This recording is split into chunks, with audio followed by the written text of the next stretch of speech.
noches, amigas y amigos, buenas tardes o buenos días, en el horario en que nos vean, nos escuchen, en este nuevo encuentro entre amigos que tenemos cada fin de semana para conversar sobre diferentes temas de una manera informal, normalmente entre Santa Cruz, Cochabamba y La Paz. Pero esta vez vamos a estar entre Santa Cruz y Cochabamba, donde se encuentra nuestro amigo entrañable, Hugo Marcelo Valderrama. Buenas noches, Hugo. Hola, José Luis, ¿cómo estás? Un placer saludarte nuevamente. La anterior semana se me complicó estar con ustedes. Espero que hayan estado pues, a la altura de las expectativas del público. También le pasó algo parecido a Mario. El día de hoy no estará con nosotros, Mario Molina, pero sí se integra la próxima semana. ¿Cómo has estado observando tú el panorama político nacional? Un poco se está calentando ya el periodo preelectoral, pero yo siento, no sé si tú compartes la misma opinión, que no se está profundizando en la temática, que es un debate hormonal, emocional, cosas absolutamente superficiales, pero no se entra en un análisis en profundidad sobre qué es lo que está pasando y sobre todo, todavía no se conoce qué propuestas están haciendo los partidos políticos. Entregaron, parece que mañana lo publica el Tribunal Supremo Electoral, pero no explican los candidatos qué propuesta, qué plantean, qué de nuevo nos traen. Mira, José Luis, a ver, mucha razón. O sea, la política nacional es más un chisme, es más un tema de cocina, es un tema de peleas, de egos y esas cosas que de propuestas. Sucede que, a ver, hoy estamos a 19, ¿no? Eh, Hoy día es 20 de julio, 20 de julio. el 20 de julio, el 11 de julio, hace 9 días, el Banco Interamericano de Desarrollo y el Fondo Monetario Internacional han publicado un informe que es lapidario sobre la economía nacional. Yo he escrito un artículo leve sobre ese informe de esta semana que salió ayer en el periódico, en el Visor Bolivia, y ayer también en mi blog personal. Bueno, se resume así. Bolivia tiene dos caminos, ¿ya? O cambia su modelo de sobreestímulo al gasto público, porque eso es lo que hemos tenido los últimos 13 años, un modelo donde el Estado ha gastado lo que tenía y lo que no tenía, o cambia eso y reduce sus gastos y permite más inversión privada, que lleguen capitales extranjeros, que la gente pueda tener acceso a inversiones, que la banca se sanee, o teníamos que subir el IVA del 13% al 20% en los últimos 4 años. O sea, mejorar las recaudaciones del Estado. Exactamente, es lo que dice el informe, ¿no? O sea, la única forma posible de mantener el nivel de gasto que tiene el Estado boliviano es incrementar el IVA del 13 al 20%. Fíjate, lo dice el Banco Mundial, lo dice el FMI. Hace 2 semanas yo escribí un artículo donde decía que ya era imposible seguir gastando como se estaba gastando, y hace exactamente 15 días mis críticos me decían que yo era un alarmista, que yo estaba contradiciendo los informes del Banco Mundial, que Bolivia es un paraíso, que evidentemente yo actuaba bajo impulsos. Bueno, resulta de que los mismos organismos que hace 15 días defendían, mis críticos que defendían los datos de los organismos, hoy me dan la razón, y me dan la razón porque Bolivia no puede seguir gastando de esa manera, no puede seguir generando semejantes niveles de malinversiones.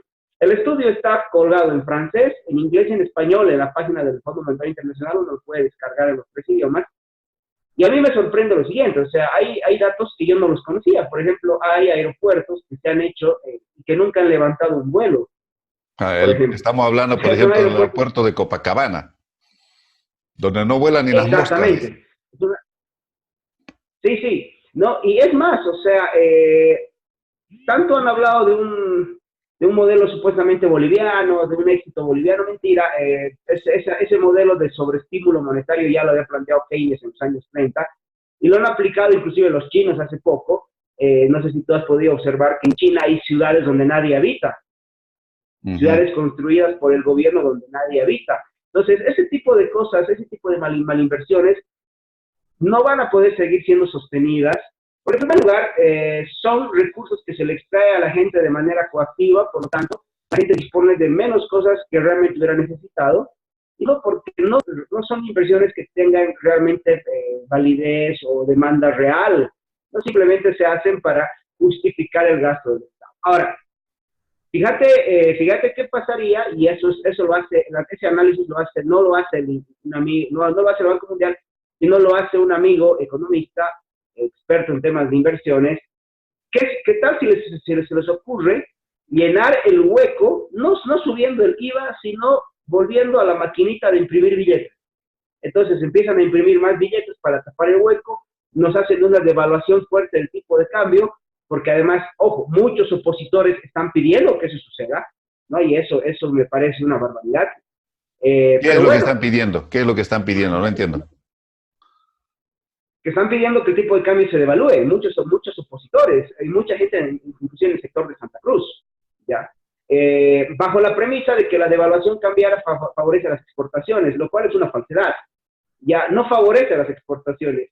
La devaluación cambiaria es una forma en que la sociedad le subsidia las utilidades a las empresas exportadoras, a los dueños de las empresas exportadoras, pero esto no tiene nada que ver con que nos ganemos competitividad ni nada por el estilo.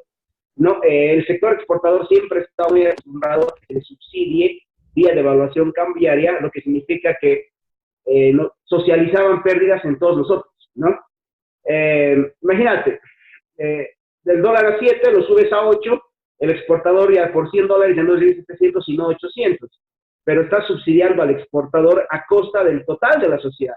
Es lo que cada vez ve devaluada su moneda, ¿no? Uno de los grandes problemas de manejar la devaluación cambiaria es que es como cualquier subsidio, alguien lo acaba pagando, y el subsidio de la devaluación siempre afecta a los sectores más vulnerables, porque justamente son ellos los que cada vez se encuentran con dólares más caros o con la divisa extranjera más cara.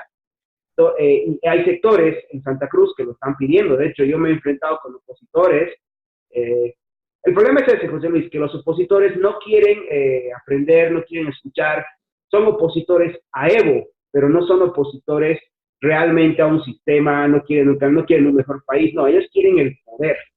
Yo quiero precisar algo. Yo siento, por lo menos, que la mayoría de la población tiene una sensación de bienestar porque hay circulante en la economía, lo cual no siempre es para todos, ¿no? Pero hay una población que considera que estamos mejor que antes. ¿Tú qué dices?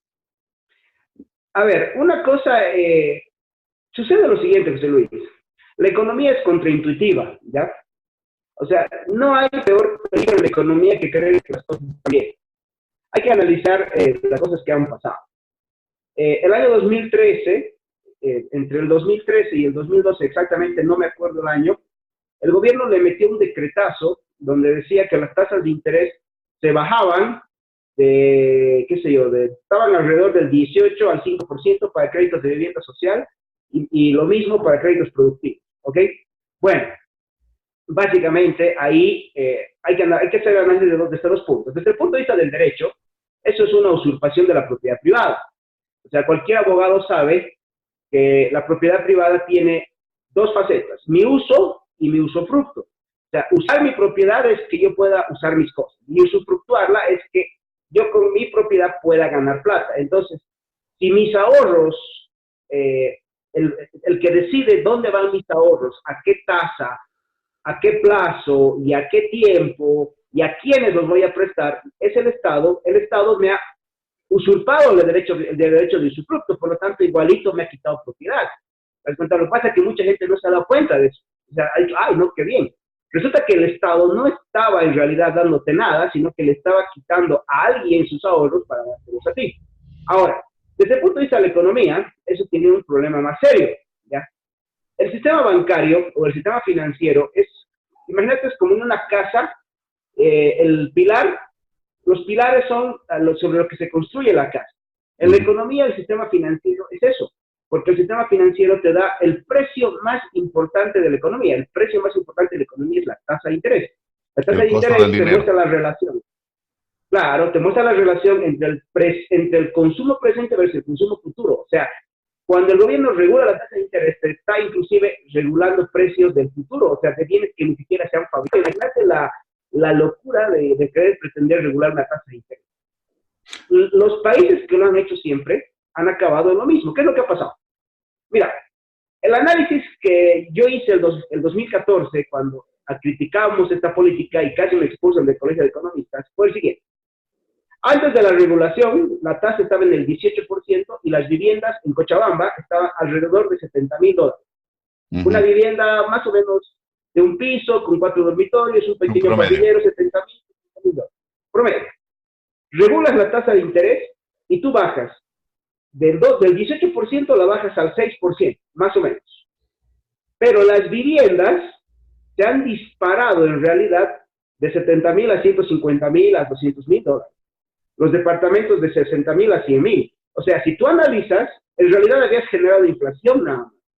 Porque efectivamente, como había la demanda era la misma, pero la oferta era más pequeña. Entonces, tú le hiciste creer a la gente de que había dinero, había más ahorro del que realmente existe, todo el mundo iba a demandar casas. Entonces, eso lo único que ha generado es que las pocas viviendas que en ese entonces había empiecen a vender a precios más elevados y resulta que luego esa burbuja no se ha podido mantener. El informe de la Cámara de Construcción de Cochabamba dice que este ha sido su peor año, por ejemplo, hasta lo que va de junio ha sido su peor año. Y yo lo creo, porque yo vivo aquí en el centro de Cochabamba y fíjate que hay departamentos que no se pueden vender hace 8 meses. Lo que antes se vendían antes de fabricarse. Las famosísimas preventas que se hacían. Claro, lo que pasa es que ahí le echan la culpa a los comerciantes o los vendedores especuladores. No, el problema fue que tú creaste una demanda artificial donde no la había. Ahora, la tercera cosa que hay que analizar, eso que ha causado en la banca. La banca se ha visto en dificultades porque tenía mucho más crédito que ingresos. Entonces había muchísima más gente demandando que mucha gente ahorrando. Entonces tú has puesto en desbalance todo el sistema financiero. La cuarta consecuencia. Si yo saqué una casa, y ojo, esto lo han hecho en los Estados Unidos, los gobiernos de Bush, por ejemplo. O sea, fíjate, este es un gobierno que te dice, no, somos antiimperialistas y copia hasta los errores de los norteamericanos. ¿Qué pasa? Yo compré una casa y además es muy posible que yo me haya puesto de acuerdo con el oficial de créditos y yo haya hecho evaluar mi casa más de lo que realmente costaba. Entonces he sacado, digamos, la casa costaba 90,000, pero yo saqué 110,000, 20,000 más para comprarme un auto, lo que sea, porque hay gente que lo ha hecho así. Pero resulta de que hoy día las cosas están volviendo a su situación inicial. O sea, las casas están costando 80,000, 70,000. Pero ¿yo a cuánto le debo al banco? Yo al banco le debo 110,000. Pero y el tema es, ¿qué posibilidades tienes de ir pagando 2 o 3 créditos si los ingresos del ciudadano en común no han mejorado? No, porque eso es como el alcohol, ¿ya? O sea, yo soy tímido con las mujeres y para acercarme a una chica me meto una borrachera. Pero en realidad no hice nada porque sigo siendo muy tímido. O sea, me sobreestimulé y ya está. Ahora, el gran peligro de eso, José Luis, es que nosotros hemos creído, y no he visto a nadie de la oposición hablar este punto, es que para destruir una economía, tú lo que necesitas hacer es inflarla. ¿Ya? Esa política de inflar la economía, crear una burbuja y que luego eso se caiga, le permite al Estado en la etapa de contracción de la economía avanzar, porque los bancos están en problemas. Si tú te fijas, el informe de ASFI, la mora ha crecido. Ese es un mal indicador porque significa que la gente no está pagando sus créditos. ¿En qué porcentaje ha crecido, tú sabes, el dato? Hasta junio había crecido en un 9% en Cochabamba respecto al año pasado. Habría que ver cómo están los demás departamentos. Yo tengo el dato de Cochabamba, ¿no? Porque es el que yo lo miro casi cada 90 días. Entonces, ha crecido en Cochabamba más o menos un 9% hasta junio. Entonces, habría que ver cómo está el resto del país, ¿no? Pero no creo que haya muchas variantes. La gente no está pagando sus créditos. Ahora, mira, sucede lo siguiente. Si yo tengo que liquidar mi activo, o sea, porque la gente no me paga, pues yo voy al remate del bien. Yo le di al tipo $110,000, pero la casa en realidad ahora cuesta 70,000. O sea, yo como banco, estoy en una situación de desfavorable, de balance negativo. O sea, por mucho que remate la casa, no recupera lo que lo que yo le he dado. Ahora, ojo, ahí no perdió el banquero, porque el banquero tiene seguros y contraseguros. El banquero dice, bueno, muy bien, el banquero seguro, el dueño del banco seguramente tiene su inversión fuera del país. ¿Quién se fregó? Es el ahorrista, porque el que se va a ver perjudicado en esa situación es el ahorrista, porque el ahorrista le entregó su plata al banquero, el banquero no va a poder reponer. Entonces tú rompes la relación ahorro-inversión de la economía y desbalanceas todo. De hecho, eso fue lo que pasó con Chávez. Ese ha sido el pretexto para que Chávez avance sobre los bancos. Y es muy posible que ese sea el pretexto para que Evo avance sobre nuestros bancos. Se rumorea mucho, por ejemplo, que el Banco Unión va a comprar una serie de bancos en lo que va de los próximos 4 años. Eso es un tema que aquí en Cochabamba todo el mundo lo sabe. Fíjate, ya han desaparecido bancos como el Banco Los Andes. O sea, cada vez hay menos bancos. Cada vez hay menos bancos y nos vamos a quedar con los bancos o del Estado o de los grupos de monopólicos ligados al Estado. Entonces, ahí sí que no tenemos libertad financiera, ahí sí que la economía está en pésimas condiciones, no hay ahorro, etcétera, etcétera.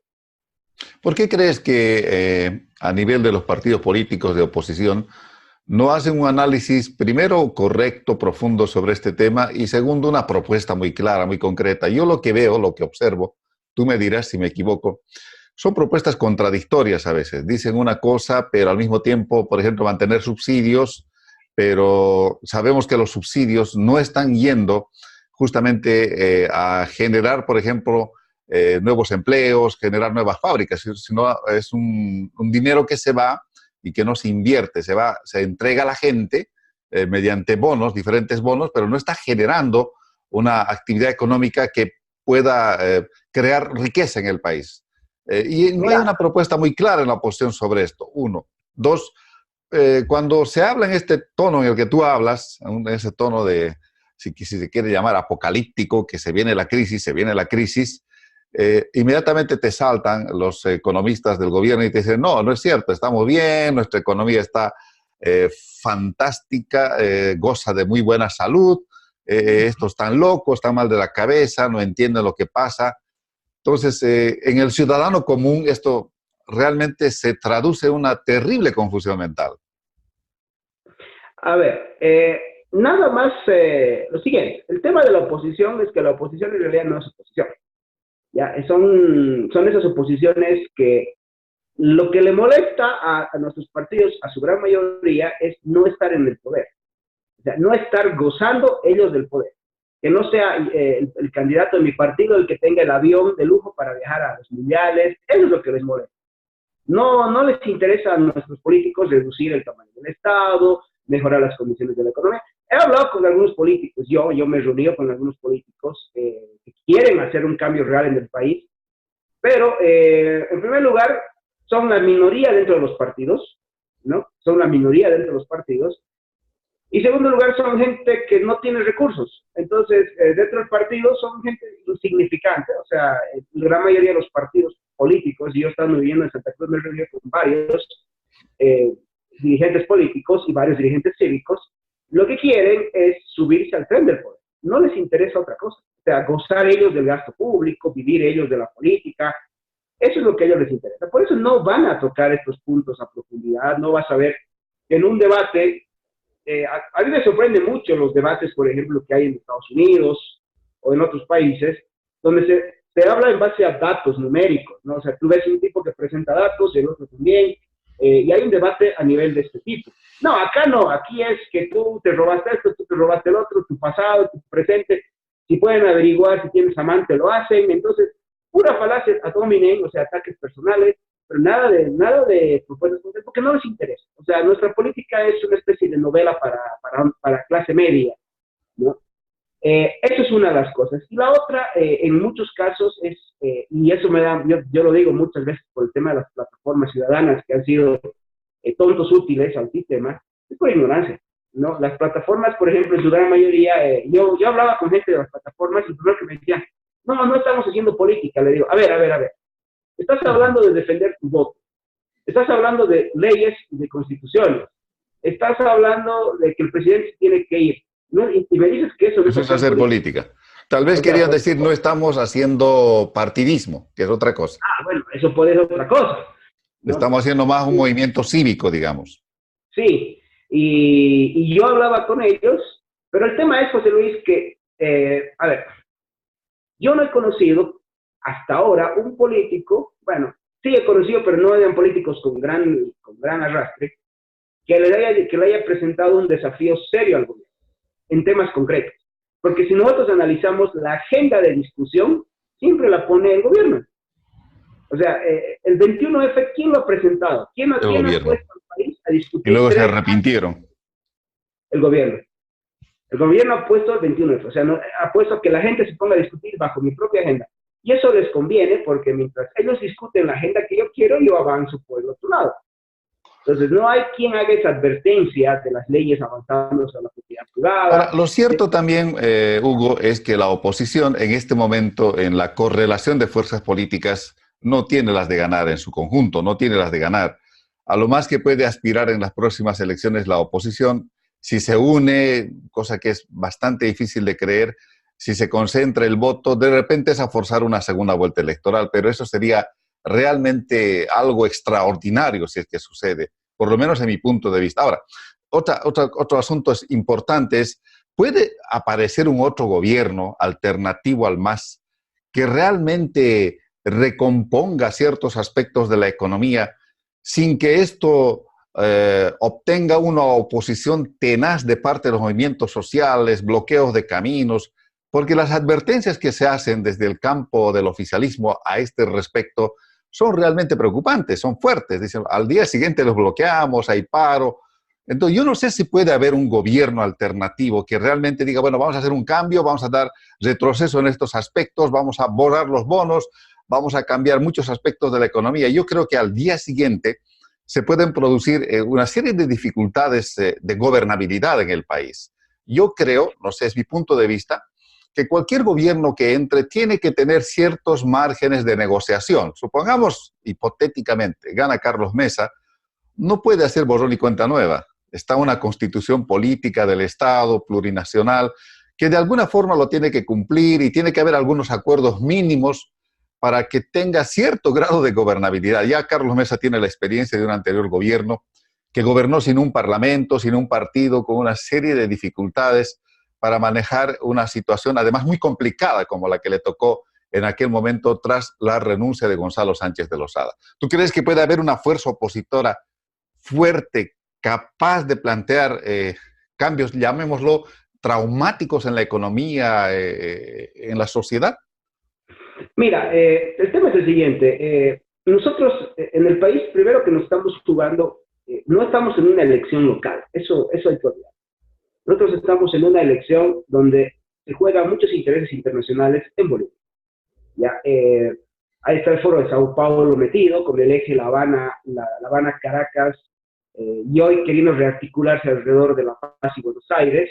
Y el foro de Sao Paulo, y de hecho yo recomiendo mucho leer los trabajos de Emilio Martínez, que él es un experto en este tema, y a un profesor brasilero que se llama Olavo de Carvalho también, que él viene investigando el foro de Sao Paulo desde hace 25 años. El foro de Sao Paulo en Bolivia se ha rearticulado, o sea, el foro de Sao Paulo tiene dos candidatos. Pase lo que pase en Bolivia, va a haber dos candidatos que tiene el foro. Uno es don Evo Morales y el otro don Carlos Mesa. Eso es evidente. Don Carlos Mesa ha copiado por completo el discurso de las FARC cuando las FARC pasaron en Colombia a ser una fuerza política.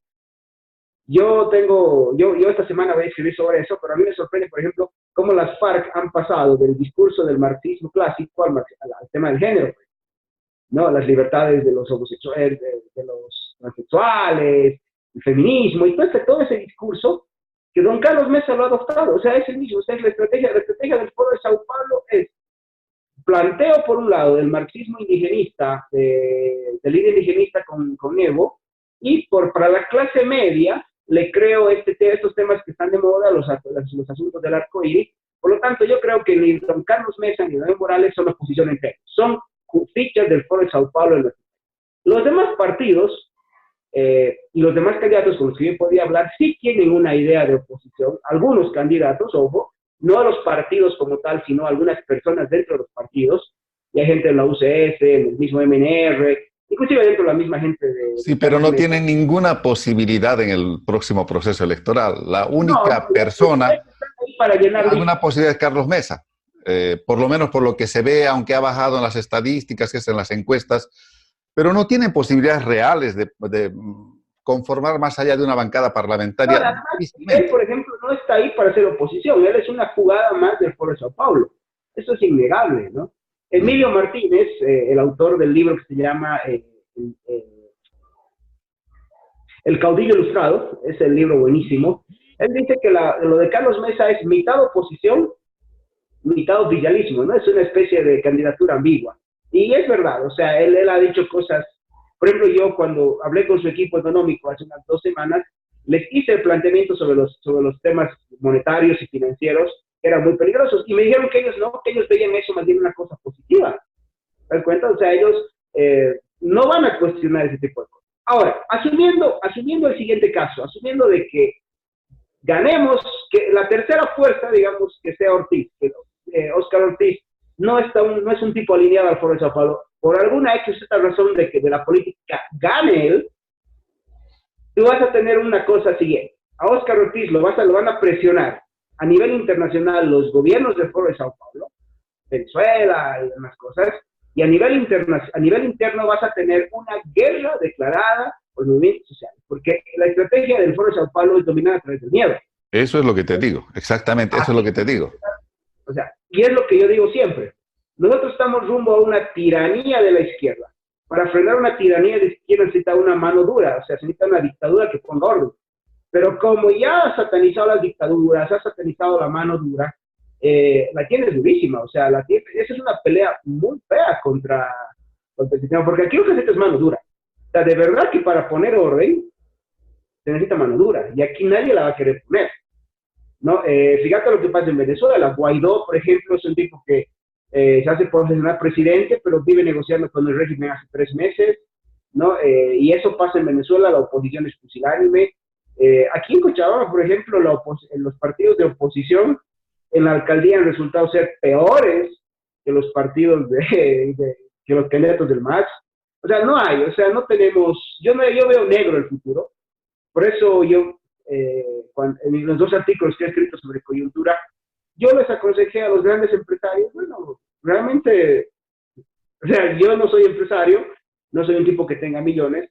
Si ustedes los tienen, yo les aconsejo que busquen otro lugar para invertir, Sí, porque eso de me dijiste verdad, a mí una vez también. Me dijiste lo yo, mismo, aunque no soy empresario. Saca tu dinero afuera, es lo mejor. sí, sí. Es más, el otro día se iba a casar un sobrino, bueno, se va a casar un sobrino hace un par de semanas, y ahí charlando el asunto de la reunión familiar, el papá de la novia me pregunta qué consejo yo le daría a ellos. Le digo, mire, él me dice que quiere regalarles una casa para que vivan. Yo le digo, mire, ¿cuánto quiere invertir? Me da un monto X. Y ¿sabe qué? Agarre su teléfono, llame a Panamá y busque un fideicomiso, porque de verdad, si usted quiere poner $100,000 aquí, yo no se lo aconsejo, porque sería sumamente irresponsable de mi parte.